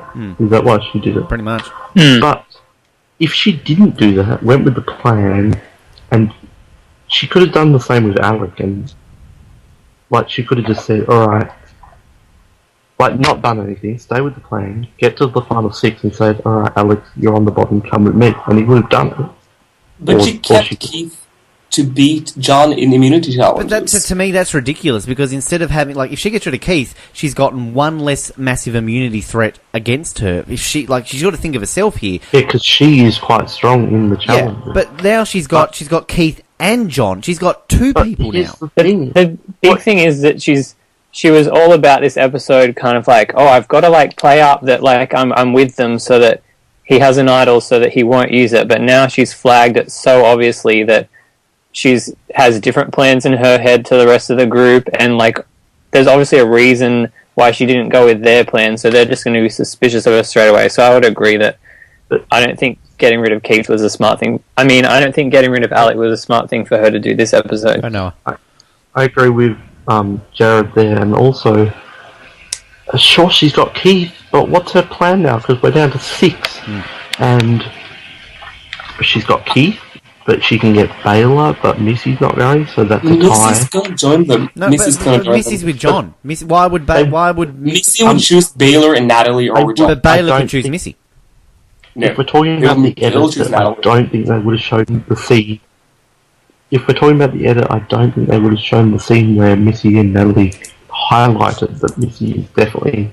Like, why would they show that out of nowhere? And as we're pointing out, like, Baylor's doing everything Missy says. Like, Missy's not doing what Baylor says. That means Natalie doesn't have the numbers to get John out. But they also kind of hinted at the storyline where Baylor is going to kind of grow up and kind of turn on her mother. That was from the beginning of the season. Maybe that'll be next episode where she is a decider and she brings Missy along to join Natalie and Keith. I can see that, and I can definitely, look, the argument there is then that, because I think kind of, for the most part, the people that, the couples that they've said would turn against each other the most likely to, Baylor and Missy. I can see that, and then you could put the argument with, okay, Baylor, Natalie, Keith, Missy, John, Jacqueline, there's a rock draw situation or something like that, who knows. But, like, again, kind of on the point of Baylor's kind of been portrayed as the person who just follows and does what her mother says, does that not kind of then put the point that if Missy's like, hang on a minute, fuck you, Natalie, I'm with John and Jacqueline, Baylor, come with me, have two couples at the Final Four, which probably is a smart thing to do because you don't want a single with you at the Final Four. If you got to, like, you know, like you'd have two, wouldn't you? You wouldn't have a couple and two singles. Because if you have a Final Three with a couple and a single, you're going to assume that the single's going to win that. I can easily see Natalie going home next. Me too. I just like going back to my point with the whole John, like, you know, like, okay, I can see these points, and like, yeah, I'm not necessarily going to agree with that. That I still think she could have taken him out there. Fair enough. I see the points with that. I'm not going to debate it because I think we've said what we need to say with that. But like, to me, like, this kind of just goes back to our point earlier on. Then you're off air. Am I? Well, you might be back. You're back. I'm back. All right. Hi, everyone. Hi. We just all called you idiots. We hate you. This kind of goes back to our point that we were saying about that. Well, my point when I said that nobody really left in this game is playing a brilliant game, because I'm not trying to detract to say Natalie's playing it. Like, they're not playing a shit game. They're not playing a brilliant game. They're like kind of playing a game, like as we were saying, like, there's negative things to their games, so much negatives. They've got their positives about their games too, and like, I'm just trying to point out where I personally think that Natalie's going wrong with this move, and I feel as though that this is really a bad move that she's made. I think Natalie is playing a fairly good game, but this move makes zero logic at all. I don't think there's any upside to this move at all, and I think I think she could have easily got to the Final Three, but now I think she's made it 50 times harder for her to get there. Alright, we jumped ahead a bit there because we went from the bed to that. Good for them. We got Survivor Winegate. Sisters hashtag. What was that, Noah? We got Winegate. Winegate. Yes. Sex in the City. Yep. John getting a weird vibe. You should go to the doctor about that. I loved John, but that line bit was a bit knobbish. You know you're getting, like, Alec, you know someone's getting a terrible edit when you don't even get shown on Exile Island, the one place where you're by yourself and there's nobody to steal screen time away from you. We didn't see him on Exile at all. Get to the challenge. Alec, back from Exile Island. Yeah, you look at the secret scenes on the website and it's just all like Alec at Exile because there was nothing in the episode. Yes. John wins immunity. He pulled a "Please be with me, God." Okay, that was fair enough. Now this is fun challenge. It was a good challenge. I like it. Actually, Blood versus Water return. Yeah, that was all right. Now my third point on Natalie. Again, Massively. I'm sure people are going to disagree with me with this. She turns around and says, don't have a plan B now that John's won immunity. Wouldn't the obvious plan B to be vote out Jacqueline? I think that would have been a bad move. Just because then John would have been on high alert, he has his idol, he can join up with Keith and Alec, and yeah. And Missy, if she's still on the John train, I guess. Could you then? I think that would be worse for Natalie. Could you then argue though that Natalie could then have, like if say Missy's with John and going back to the scenario of Baylor splitting away from her mum, so then she's got 4 versus John and Missy. Even if Missy and Baylor stay together, Natalie's still hypothetically got Keith and Alec. So no matter what, she's in a 3-3 situation or a 4-2 situation, as opposed to her current situation where she's going to have the negative of a 4-2 or a 3-3. I don't think it would have been a good move to get Jacqueline out. I agree with Joppe on that point. Jarrod?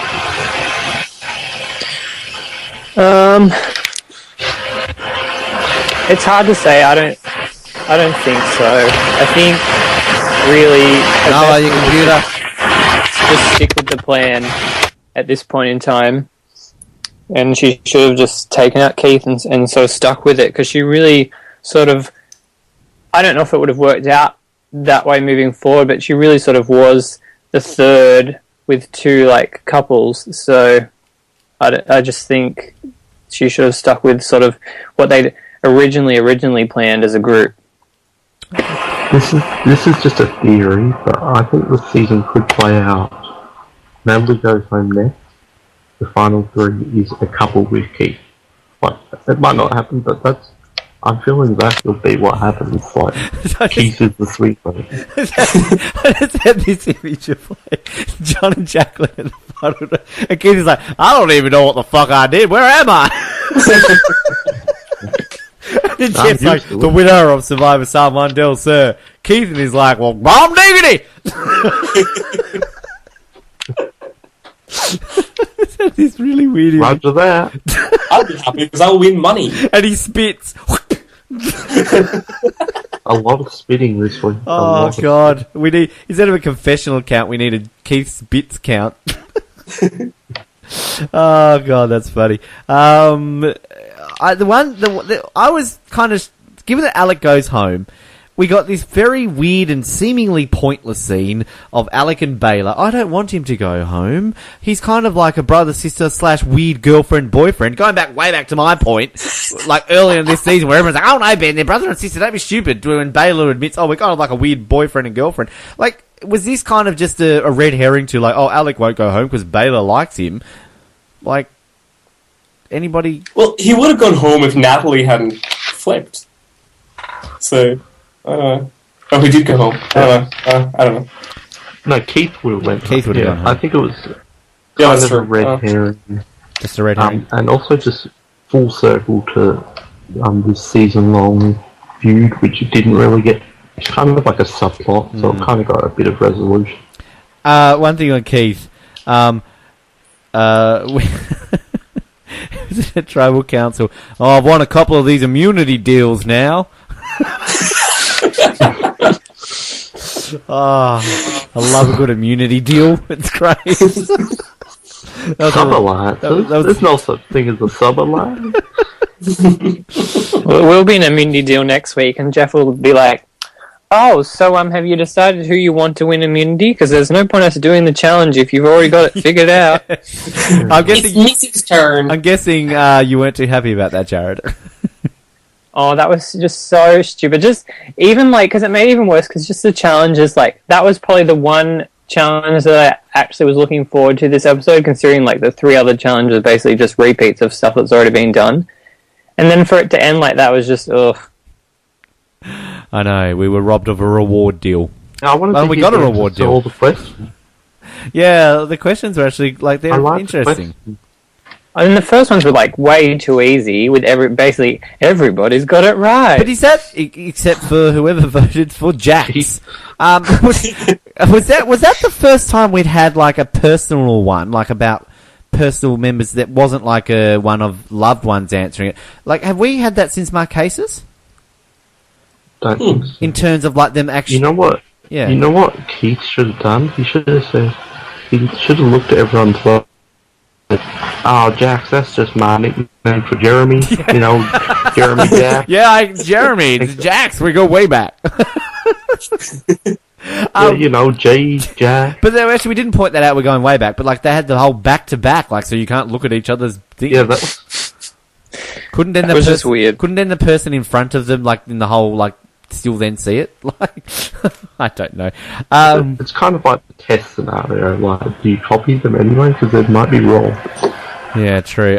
So we mentioned kind of John talking about it. Is that public first time we've ever seen John do that in front of everybody? They didn't really seem shocked, so obviously he has told them about it around camp. We just haven't seen it, so that was a bit of an emotional moment. I know, Joppe, you and your friends loved that.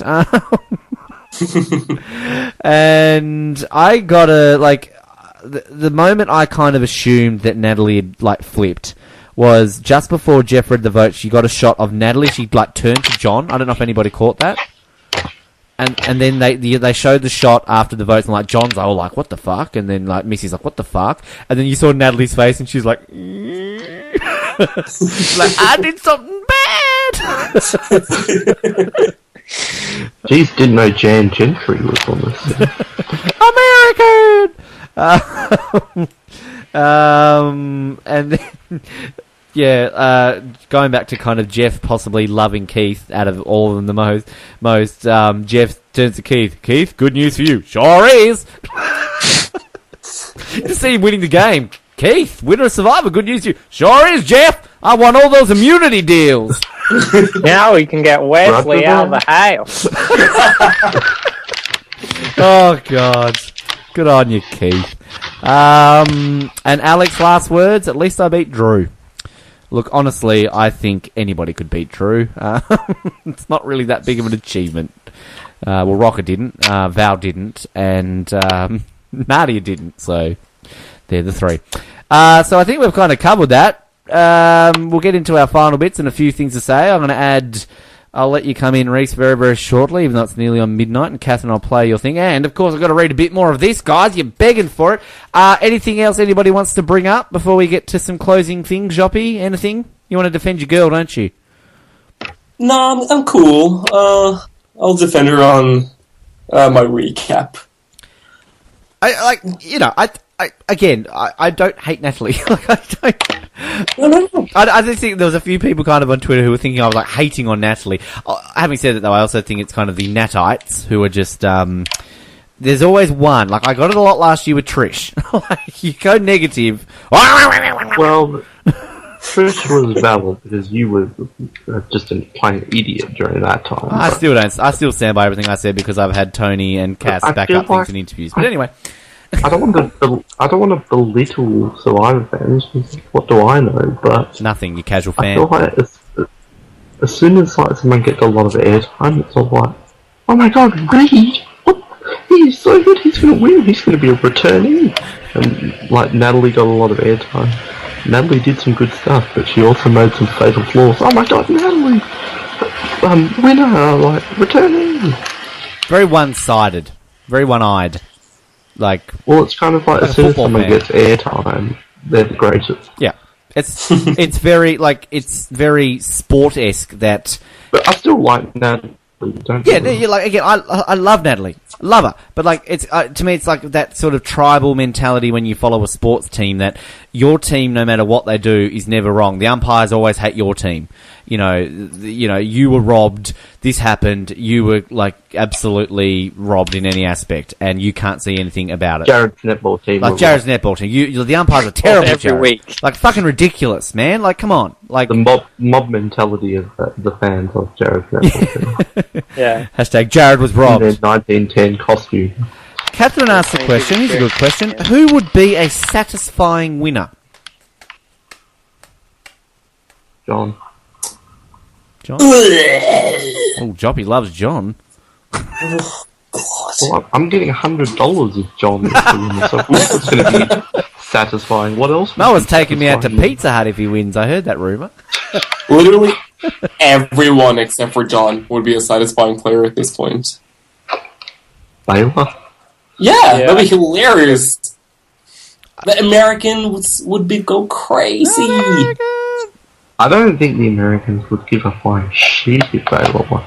I think that they would. They would hate her for 2 days and forget about her. I've seen a lot of online hate for Missy and Baylor, though. Out of all the remaining contestants, I think they're the only ones that I've seen a lot of negativity towards. John and Jacqueline as well.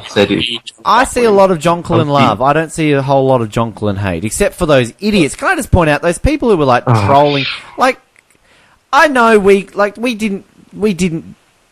just said one thing in the preview, but we never that was horrible. You don't go tweeting things like that to people about it. And oh yeah, that was bad. Shame on you. You go and hang out with Target as wankers of the week.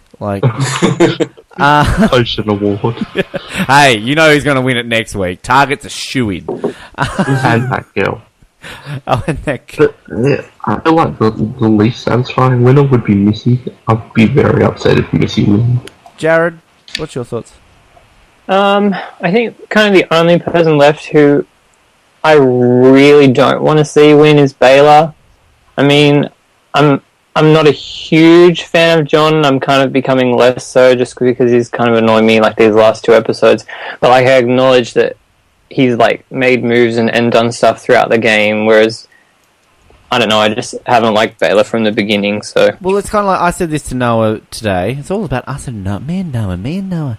I like everybody left in the game, and like we Noah and I did our rankings of likability. I put John at the bottom. Just not that I don't like John. It's just I like other people ahead of him more. But like I'm honestly at there's no woo and cats. Yeah, I'm honestly at this point now where I would be satisfied with anybody winning. Like, I honestly can't answer that question of who I would be least, like, I would, yeah. I've got no money, I'm neutral in terms of that. My favourite's long gone.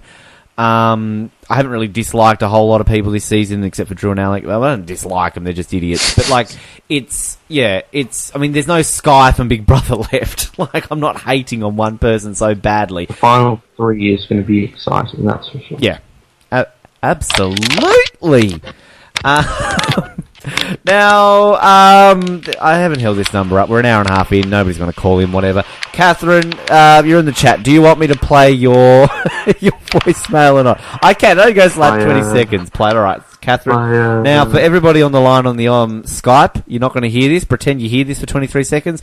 Everybody on Spreecast and on our episode is going to hear this. Let's play this. Hi, everyone. It's Catherine.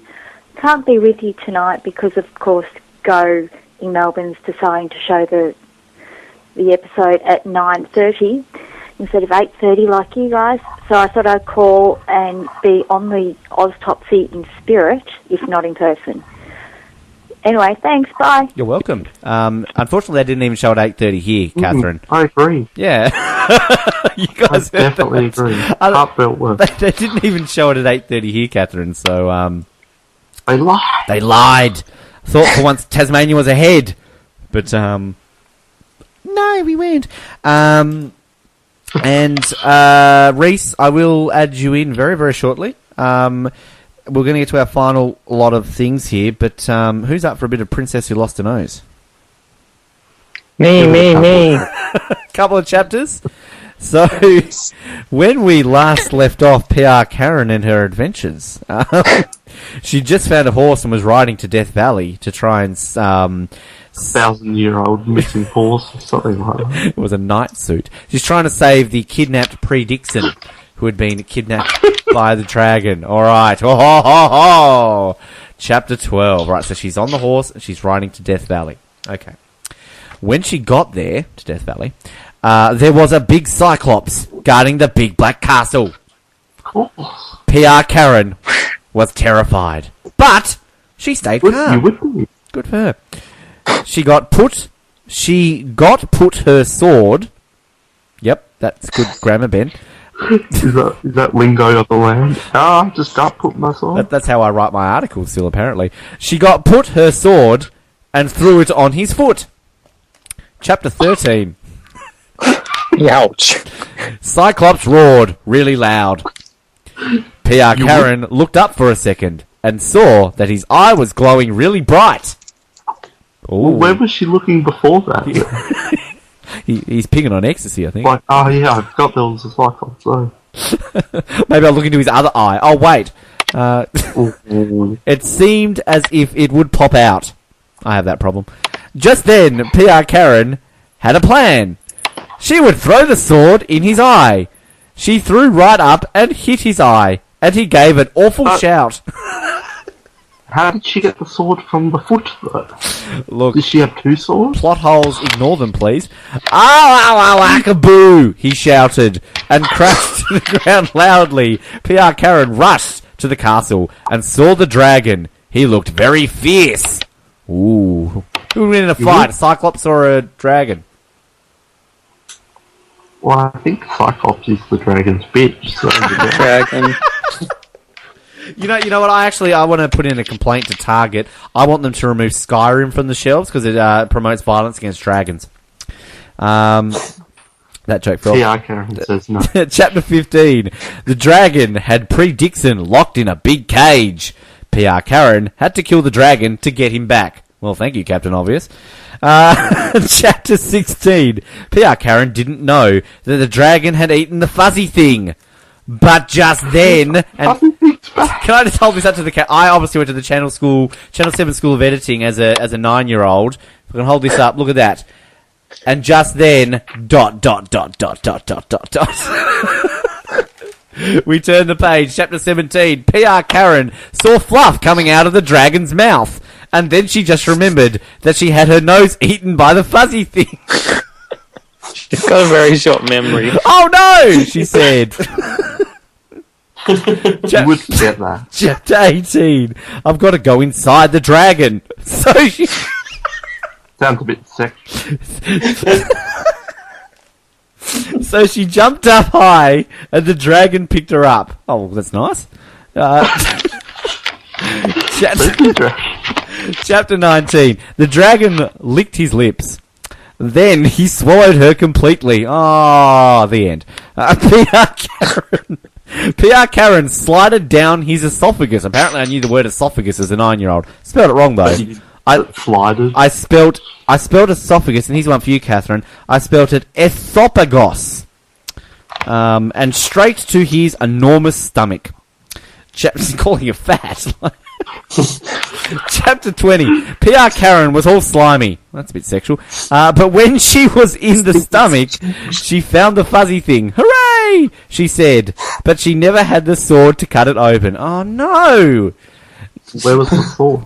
He left it in the ogre's eye, at the Cyclops' eye. And the foot. Chapter 21. Oh, no! She said. Because she left the sword out of the dragon. But the fuzzy thing spat it out. What?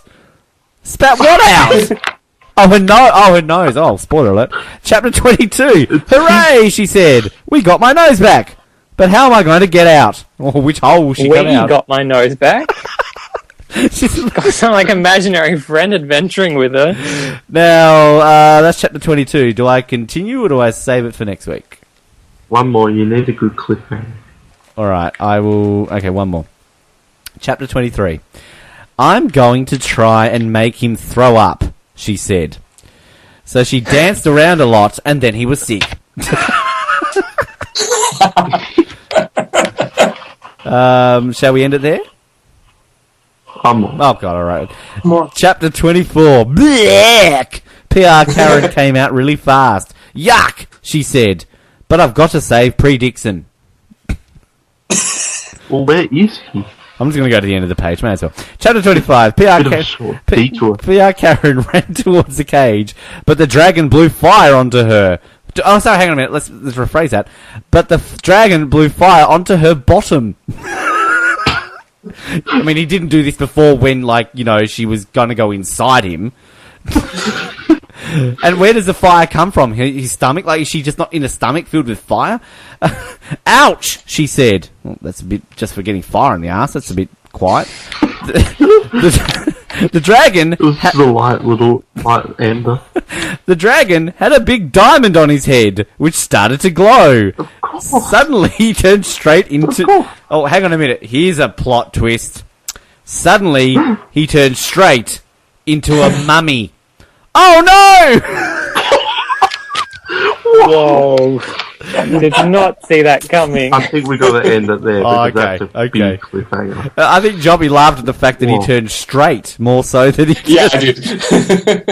That's going to leave I us was hanging. very confused because I haven't heard this before. So I'm like, is this your story? Oh, haven't you? Oh, you haven't been here. Oh, look, clarification. Good point, Joppe.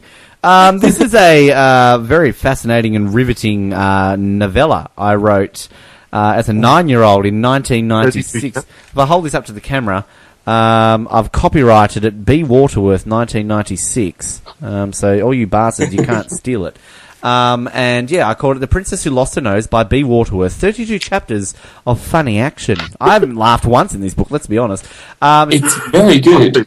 And just look at the lengths of the chapters there for people at home. I mean, that's chapter 1, that's chapter 2, that's chapter 3. That's It's going to be such a long week with that on our radar of the dragon turning into a mummy, right? Reese more of a blindside than the Jeremy vote. How can I wait? If I hold this up just quickly if people can see my drawing, my illustration. So there's, I think that's the ogre. No, that's the Cyclops. Can you see that? Yep, wicked. That's the dragon. That's Sword in the leg and sword in the arm. Castle. That's Does the Cyclops have 2 eyes or 1? no, just the one. One. That's the point of Cyclops. I just wasn't Cyclops sure about the is bigger picture. than Well, they the- had 2. Well, there's a maze. We haven't gotten to the maze yet. Look at that. Spoiler. Plot twist. There's a maze and a pyramid. Ooh, right. Well, we. So who would play which Community characters challenge. from this season's Survivor? Well, Jacqueline would be the princess. That's PR Karen. Okay. Yeah. Yep. I was thinking, if you choose from any season, I think it would be Gondia. Yeah. The dragon would be Missy. Keith is the prince that's been missing for like 1,000 years that no one's ever seen. Jeff Probst is the king. Baylor's the fuzzy thing. Those are the guards outside the castle. Baylor's the fuzzy thing. Okay, situation. Alright, I'm going to close this out. Reese, do you want to join us now? Reese? Hello, Reese? Are you watching? You can answer the last question. He can come in and answer the last questions. I don't know. I'll add you in for the last questions. We'll just do where the positions are, then we'll add you in for the final bit. How about that, Reese? Okay. So power rankings wise, for the Reed vote, Noah and I both said he was 6. Troyzan said 7, so Troyzan gets a point for that one. And Alec, I said 8, Noah said 8, Troyzan said 8, so we all get 1 point for that one. So on the power rankings standings, Troyzan's on 10, I'm on 8, Noah's on 6, Sandra on 1. I'm sure she can... Sandra still...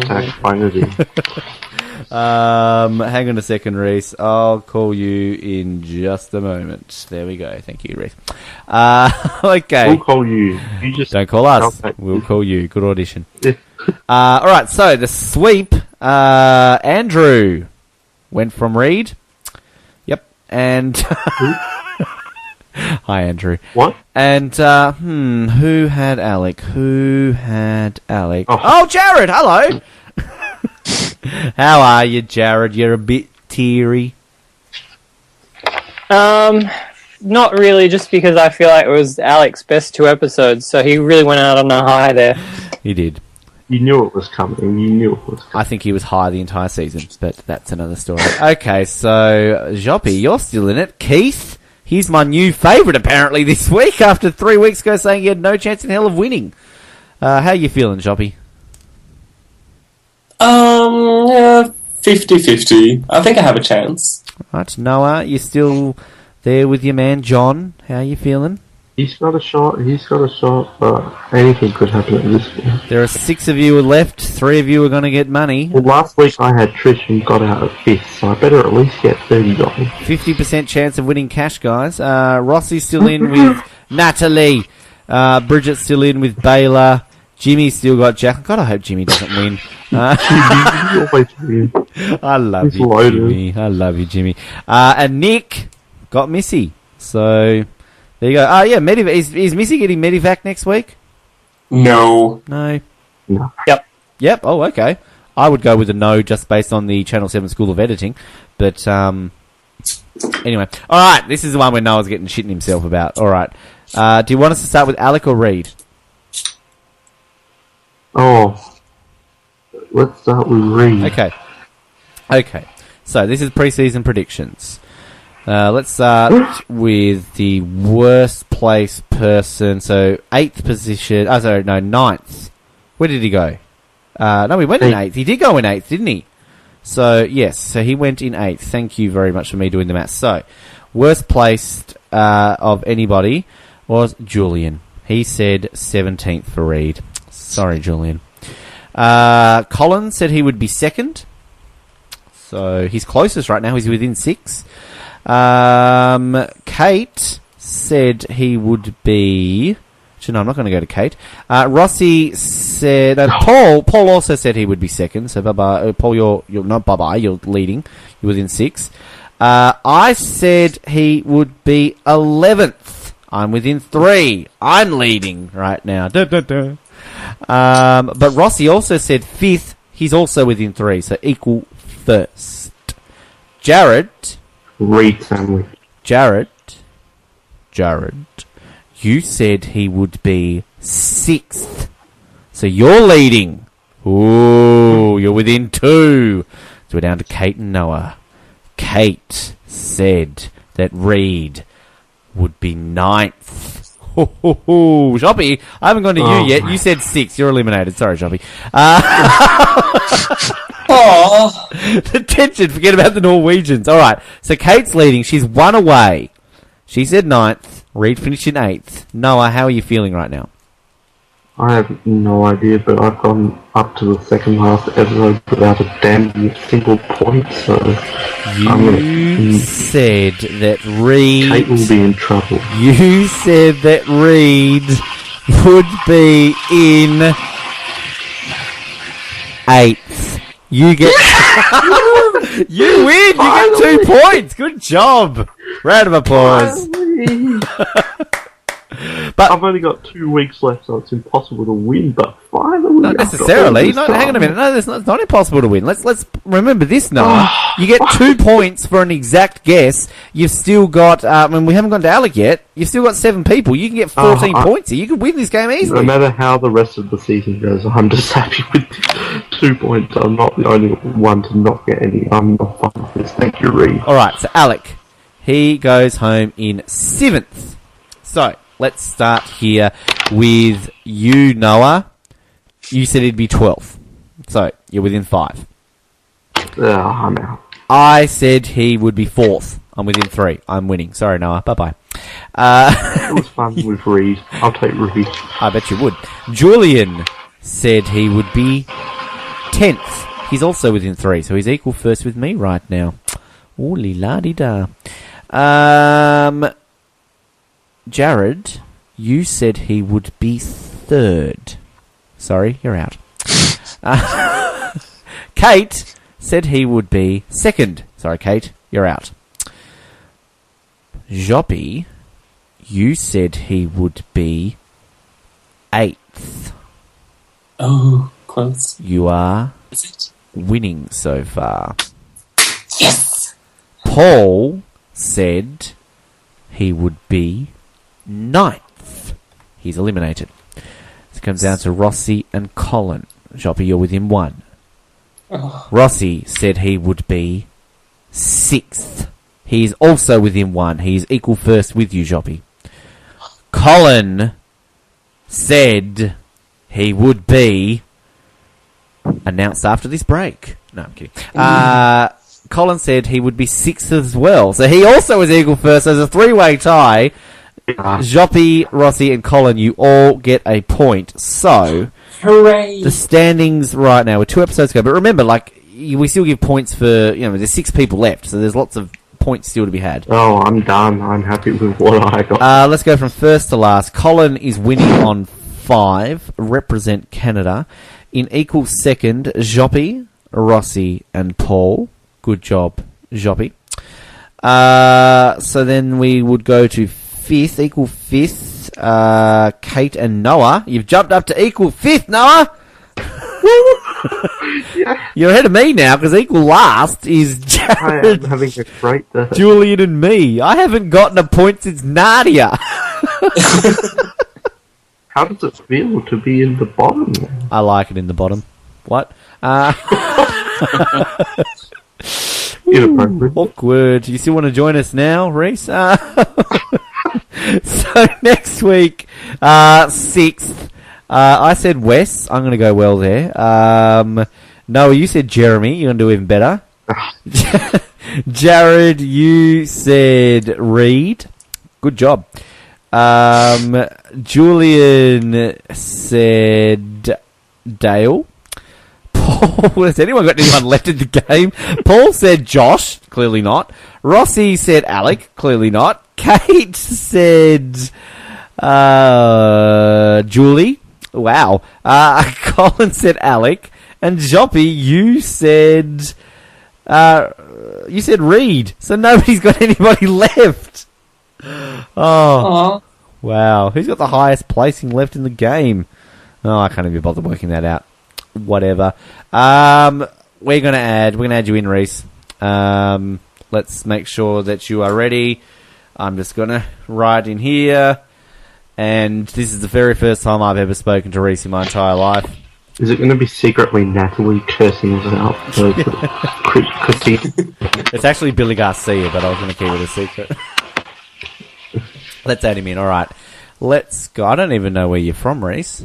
Like, I hope you speak English. Well, I mean, like, you can speak another language. Iran. Like, I don't mind, but I just want to be able to understand you. Syria. You sounded very racist, actually. I hope you speak English. I'm like, whatever. Yeah, Jarrod Gendi. Yes, bloody foreigners. The amazing racist. It's calling. I hope he answers. You are live in the air. It's like a prank call here. I see the dots. I don't hear an answer. This could be the most awkward adding in a fan ever on Survivor Oz. Hey, we've met Ozlets in meeting fans before. This could be Heather Short all over again. He's not answering. Survivor Oz. Hashtag stood up like Tasha. Survivor Oz. Getting their fans on the show and having them not answer. Having the fans troll them since... It's not popping up. The technicalities here, Reese. What's going on? Okay, Reese, let me hit this button again. I'm going to try it again. It is 21 past midnight. Just, Oh, it's like a troll in the ground. Oh, God. He's like a troll straight out of Princess Karen's. A Cyclops. I think he's a Rob Has a Podcast employee. Like, this is just done to piss us off. Like... It's that casting director. You didn't suck up enough. It's like God, he's trolling. You gotta dig, Reese. I think it may have started to work. Well, it either worked or it didn't work. Reese, I'm guessing there's nothing popping up for the answer. That's not how Skype works. It doesn't go through phases to get to the final call. It's it's not like a heater that slowly starts to warm up and then eventually gets hotter. Like it's Skype. You don't need to warm up Skype. Well, he's typed hello to us, so that's a start. Hello. Oh no, he's hung up on us. All right, we're gonna give it one more go here, Reese. We're gonna one more crack at it. Here we go. Survivor's ready. Is Joppe going? No. No, just saying bye to Reese. Joppe, welcoming of Ozlets since 2014. Well, not Ozlets, fans. Oh, we're getting ahead of ourselves there. Reese, you're apparently an Ozlet now. Congratulations. It's ringing. Will you answer it? This is taking very long. Oh, God. Come on, Reese. 12:21. Maybe someone should invest in a better broadband. Do you have the NBN, Reese? Like, are you on the wire to node, perhaps, from the coalition government? It's Troy. It's Troy. Reese, is your real name Troy? Come on, be honest. Maybe this is Rat, but like in nice.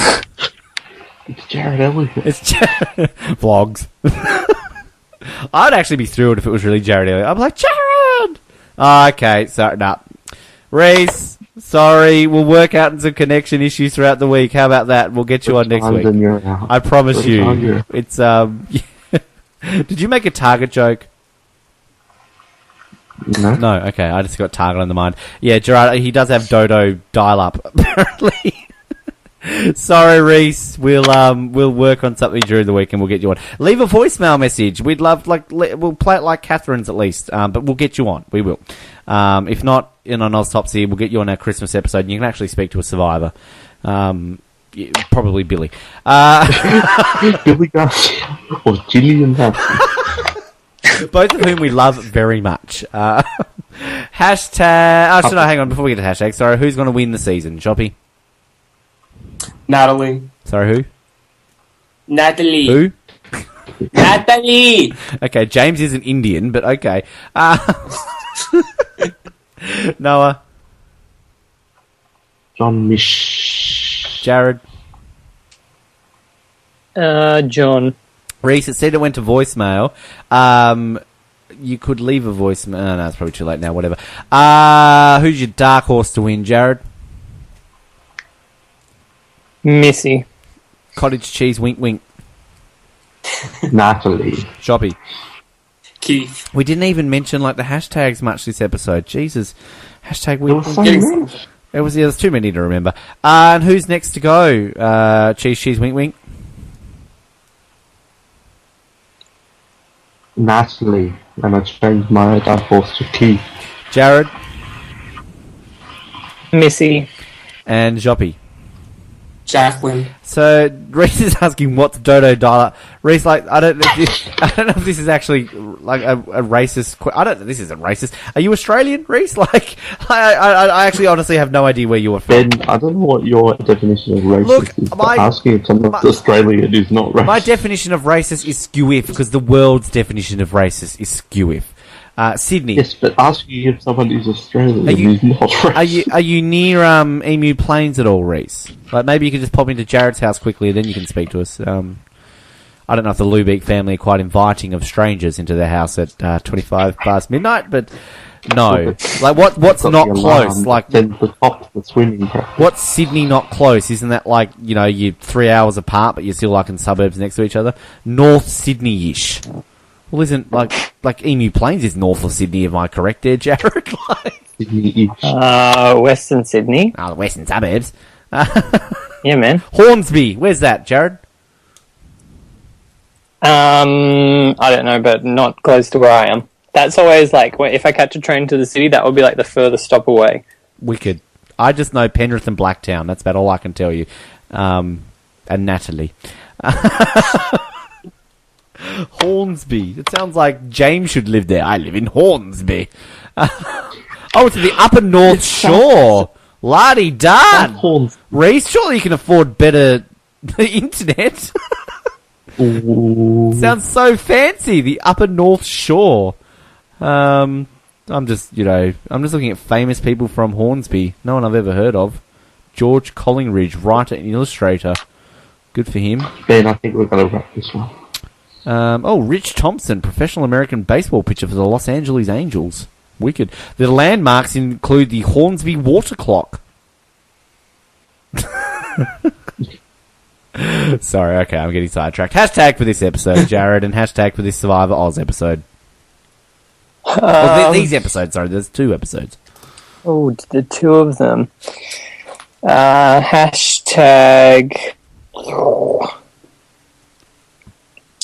Why is every challenge the same? Racist. And for the Oztopsy, it would be hashtag dragon into a mummy. Don't spoil it.